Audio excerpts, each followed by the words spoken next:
न जाने किसने चलाया ये तोहफे देने का रिवाज। गरीब आदमी अब मिलने जुलने से भी डरता है।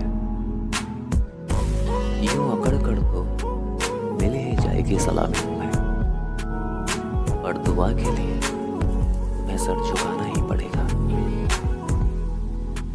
जिंदगी ने मेरे मर्ज का एक बढ़िया इलाज बताया, वक्त को दवा कहा और मतलबियों से परहेज बताया।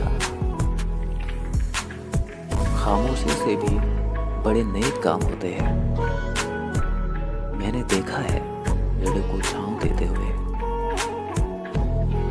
सोचा नहीं था जिंदगी में ऐसे भी फसाने होंगे, रोना भी जरूरी होगा, आंसू भी छुपाने होंगे।